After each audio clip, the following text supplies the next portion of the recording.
कहानी के स्टार्ट में हम एक आदमी ली मैन को देखते हैं जो अपनी दोस्त के साथ बैंकॉक शहर में रहा करता था। वो दोनों ही बहुत अच्छे पेंटर्स थे। इसकी दोस्त यू वान तो अपना दिमाग लगाकर बहुत अच्छी पेंटिंग बनाया करती थी, लेकिन ली उससे भी ज्यादा तेज था। वो किसी भी पेंटिंग की नकल बना लिया करता था। उसका दिमाग इन कामों में बहुत अच्छा था। वो किसी भी पेंटिंग को देखकर उस जैसी ही पेंटिंग बना देता था।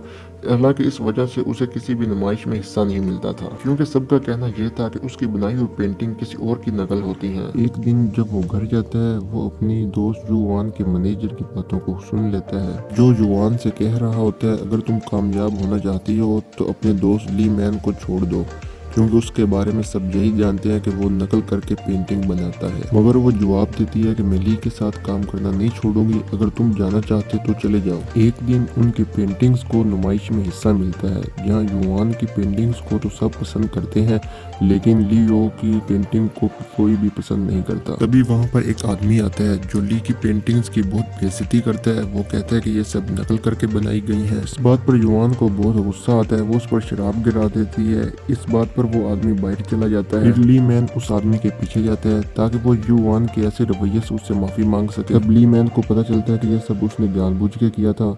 वो इससे अकेले में मिलना चाहता था। वो कहता है कि उसे उसका काम करने का तरीका बहुत अच्छा लगा। फिर वो एक बार में मिलते हैं और शराब पीते हुए आपस में बात करने लगते हैं। यहाँ ये आदमी उससे कहता है कि तुम अपनी नकल करने की काबिलियत से अपनी जिंदगी बदल सकते हो, मैं तुम्हें एक काम देता हूँ। सभी बातचीत के बाद ली मैन वापस उस जगह पे जाता है जहाँ उसकी पेंटिंग को नुमाइश के लिए रखा गया था। वो अपनी इस पेंटिंग को ही जला देता है जिसकी बेइज्जती की गई थी। इन सब के बाद ली मैन वापस उसी आदमी के पास जाता है जिसने उसकी पेंटिंग की जानबूझकर बेइज्जती की थी। वहाँ मिलकर वो उस आदमी से पूछता है कि मुझे किस तरह की पेंटिंग बनानी होगी। इस पर वो आदमी उसे $100 का नोट निकाल कर दिखाता है और कहता है कि तुम्हें इसकी नकल बनानी होगी। यहाँ पर ली को पता चलता है कि वो आदमी उससे बहुत से नकली नोट छपवाना चाहता था ताकि कोई उन्हें पहचान ना सके। इस पर वो आदमी उसे कहता है कि हम इतने सारे नोट छाप नहीं सकते। पहले तो ली ये काम करने से मना कर देता क्योंकि ये इलीगल था, लेकिन जब वो सोचता है कि वो इससे बहुत ज्यादा अमीर हो जाएगा तो वो मान जाता है। इन बातचीत के बाद जब ली घर आता है तो वो देखता है कि यू वॉन घर छोड़कर चली गई थी, क्योंकि जिस पेंटिंग को उसने जलाया था उसके पास यू वॉन को भरने पड़ गए थे। अगले सीन में हम देखते हैं कि ली उस आदमी के साथ एक प्राइवेट प्लेन में है जो किसी दूसरे शहर जा रहे थे। तभी ली उस आदमी से कहता है मैं तभी वापस आऊंगा जब मैं बहुत सारे पैसे कमा लूंगा। प्लेन में इस आदमी के साथ इसके और भी साथी थे जो नोटों को बेचने और पेंट करने का काम करेंगे। यहाँ सबसे अहम काम पेंट का था। कोई भी अच्छे से अच्छा प्रिंटर भी नोट में लगी ब्रीक लाइनों को ड्रा नहीं कर सकता था। तो यहाँ पर काम आता है ली का, जो किसी भी ब्रीक लाइन को अच्छी तरह ड्रा कर सकता था। काम के लिए वो एक खास पेपर लेते हैं। इस पेपर की खासियत ये थी, जब भी उस पर नीले रंग से लिखा जाता तो वो उस स्याही को पीले रंग में बदल देता था। बैंक वाले भी बैंक में नोट चेक करने के लिए इसी चीज का इस्तेमाल करते थे। यहाँ ली का काम शुरू हो जाता है। वो कई दिन तक नकली नोट की नकल बताने में लगा रहता है। वो नोट पर बनी हर ब्रीक से ब्रीक लाइन को भी बहुत अच्छे से ड्रा करता है। नोट पर तस्वीर बनाना और उस तस्वीर को आर पार देखना बहुत मुश्किल काम था। सब यहाँ पर इस काम के लिए चाइनीज ग्रीटिंग का इस्तेमाल करते हैं और वो कामयाब हो जाते हैं। अब अगला काम नोट को छापने का था। इनकी टीम का एक आदमी नोट की हर ब्रीक से ब्रीक लाइन को भी बहुत अच्छे तरीके से छाप देता है। इनके सब काम बहुत अच्छे तरीके से हो रहे थे। वो उस पेपर को भी ढूंढ लेते हैं जिस पर उन्होंने नोट को छापना था। वो उस कंपनी में जाते हैं जहां वो पेपर बनता था। वो पेपर बिल्कुल उसी साइज का था जिसकी नोट बनाने के लिए जरूरत थी। इसलिए वो आदमी बहुत से पेपर खरीद लेता है। किसी को शक ना हो इसलिए वो आदमी उनसे कहता है कि उनकी कंपनी किताबें बनाने का काम करती है। अब वो पेपर उनके पास पहुंच चुका था और उन्होंने उससे नोट बनाने भी शुरू कर दिए थे। वो अपने काम के लिए एक कबाड़िए की दुकान का इस्तेमाल करते हैं। वो अपने कस्टमर को नकली नोट पहुंचा देते हैं। 6 महीने तक ली अपने उस नकली नोट बनाने वाले दोस्त के साथ बिजनेस करता है और फिर वो वापस अपने घर चला जाता है। ली युआन के घर जाते हैं क्योंकि युआन की एक चीज ली के पास थी, वही चीज वो लुटाने के लिए जाता है, लेकिन वो युआन का इंतजार नहीं करता और वो चीज रख कर वापिस आ जाता है। ये सब देखकर वो आदमी ली से कहता है तुम तो बहुत डरपोक हो, तुम तो एक लड़की से डर गए, देखो मेरी हिम्मत। वो अपनी हिम्मत दिखाने के लिए एक पुलिस वाले पर गोली चला देता है। वो ली से कहता है कि तुम भी गोली चलाओ, लेकिन वो बहुत डरा हुआ होता है, वो गोली नहीं चलाता। देखते ही देखते वो सब पुलिस वालों को मार देता है। यहाँ पर जो कुछ भी हो रहा था, ली उसकी वजह से बहुत परेशान था। ली सोचते है कि उसका बॉस कितना पागल है कि वो बिला वजह किसी की भी जान ले सकता है। वो तो बस उसके साथ मिलकर काम करना चाहता था। अगले सीन में हम एक आदमी को देखते हैं जो एक पुलिस ऑफिसर था। वो नकली नोट चेक करने का काम किया करता था। इसे इसलिए बुलाया गया था क्योंकि पुलिस को पता चला था कि पिछले कुछ अरसा में शहर में नकली नोट छापे जा रहे हैं। शहर में नकली नोटों को पता करने के लिए वो शहर की सबसे बड़ी पुलिस ऑफिसर से मिलता है। वो दोनों अपनी पहचान छुपाकर इस काम में लग जाते हैं। बहुत से लोगों से मिलने के बाद उन्हें उस आदमी से मिलने का मौका मिल ही जाता है जिसके साथ ली काम किया करता था। लेकिन वहाँ पर वो खुद नहीं था, बल्कि ली के बॉस के आदमी थे। वो दोनों ऑफिसर को जानने के लिए उनकी बहुत छानबीन करते हैं, लेकिन उनको उनकी असली पहचान का पता नहीं चलता। इसलिए ली के बॉस के आदमी उन पर भरोसा करके उन्हें अपनी टीम में शामिल कर लेते हैं। अगले सीन में हम ली को देखते हैं जो अपने बॉस से कहता है कि सॉरी, अब मैं आपके साथ और काम नहीं कर सकता, मैं आपकी टीम को छोड़कर जा रहा हूँ और फिर जल्द ही मैं आपके लिए ऐसा आदमी ढूंढ दूंगा जो आपके लिए काम करेगा और प्रिंटिंग भी बना देगा। इस बात पर ली का बॉस मान जाता है और कहता है तुम जाना चाहते हो तो चले जाओ। इस तरह बहुत सा अरसा गुजर जाता है और उनके नोट की डिमांड बढ़ती ही जा रही थी। शहर का एक डॉन भी ली के नोट को खरीदना चाहता था, इसलिए वो इसे मिलने के लिए बुलाता है। यहाँ पर हमें ये बात पता चलती है कि बहुत सालों पहले उस डॉन ने ली के डैड को मार दिया था। ली यहाँ नोट तो बेचने आया था, लेकिन वो इस डॉन को मारना भी चाहता था। वो अपने डैड की मौत का बदला लेने आया था, इसलिए वो अपने साथ ली को भी ले आता है और कहता है कि तुम्हारी जैकेट में जो बॉम्ब है उसे चला दो। डरा हुआ ली ऐसा करने से मना कर देता है, लेकिन कुछ देर बाद बाहर खड़ी कार में बहुत बड़ा धमाका होता है और गोलियां चलनी भी शुरू हो जाती हैं। इस धमाके में डॉन और इसके सब साथी मारे गए थे, लेकिन एक लड़की जो डॉन के साथ काम करती थी वो बच गई थी। वो डॉन को बताती थी कि नोट असली है या नकली। अब वो लड़की ली के बॉस के साथ काम करना शुरू कर देती है और अब इस तरह ली की उस लड़की के साथ बहुत अच्छी दोस्ती हो जाती है। अब उन्हें ये काम करते हुए बहुत अरसा हो गया था, इसलिए वो अपने काम से एक लंबी ब्रेक लेती है, यानी वो अपने काम को बहुत अरसे के लिए रोक देते हैं। इसके बाद जोआन अपने बॉस के साथ अपने शहर वापस जाता है। वो लियोन के घर जाता है। वो देखता है कि लियोन अब बहुत बड़ी पेंटर आर्टिस्ट बन गई थी और वो अपनी 1000 से ज्यादा पेंटिंग बेच चुकी है।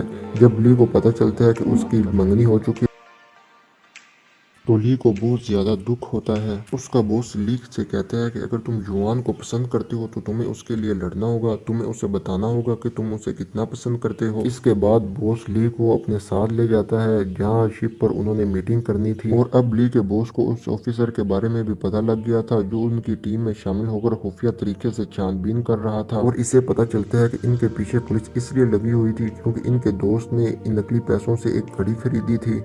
ली का बॉस असूल तोड़कर घड़ी खरीदने वाले आदमी को पकड़ लेता है और उससे कहता है कि तुम्हें और तुम्हारी फैमिली को अब मरना होगा क्योंकि तुम्हारी वजह से पुलिस हमारे पीछे पड़ गई है। बॉस की बहुत मिन्नतें करते हैं और ली भी अपने बॉस को कहता है कि उसे ना मारे, लेकिन उसका बॉस ली को पीछे करके उस आदमी को मार देता है। ली का बॉस उस ऑफिसर से मिलता है जो उनकी खुफिया तरीके से छानबीन कर रहा था, लेकिन उस ऑफिसर को पता नहीं होता कि उसने उनकी सच्चाई का पता चल चुका है। बॉस वहां पर ली को बुलाकर कहता है कि इस ऑफिसर को तुमने मारना है।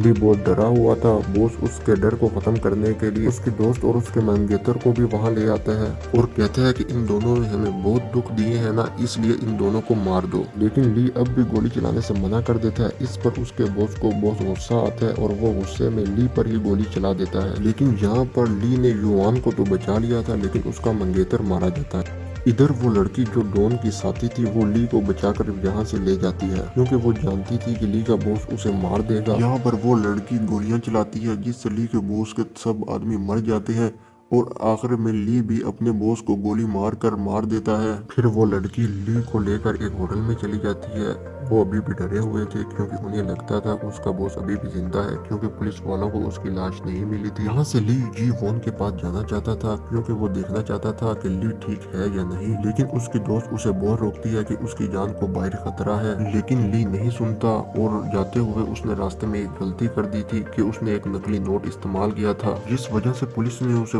पकड़ लिया था और अब उसे पुलिस स्टेशन ले जाया जाता है। यहाँ पर पुलिस ली से पूछताछ करती है, लेकिन वो कुछ भी नहीं बताता क्योंकि वो बहुत डरा हुआ था। वो जानता था कि अगर वो कुछ भी पुलिस को बताएगा तो उसका बॉस उसे मार देगा, इसलिए ली पुलिस को कुछ भी नहीं बताता। कुछ दिन बाद जी वॉन उससे मिलने आती है और उससे सब कुछ पुलिस को सच सच बताने का कहती है। यहाँ पर ली और पुलिस के दरमियान ये बात तय होती है कि अगर वो पुलिस को सब कुछ सच सच बताएगा तो पुलिस उसे छोड़ देगी, और ली पुलिस को सब कुछ सच सच बताने का फैसला करता है। अब वो यहाँ पुलिस को अपनी पुरानी जिंदगी के बारे में बताता है कि कैसे वो अपने बॉस से मिला और उन दोनों ने मिलकर बॉस से नोट छापे और कैसे उसके बॉस ने बहुत से लोगों को मारा। और यहाँ वो उस लड़की का भी बता देते हैं जो डॉन के लिए काम किया करती थी। यहाँ ली अपने बॉस और उस लड़की का स्केच भी बनवा देता है। जल्द ही पुलिस उस लड़की और ली के बॉस को पूरे शहर में ढूंढने का काम शुरू कर देते हैं।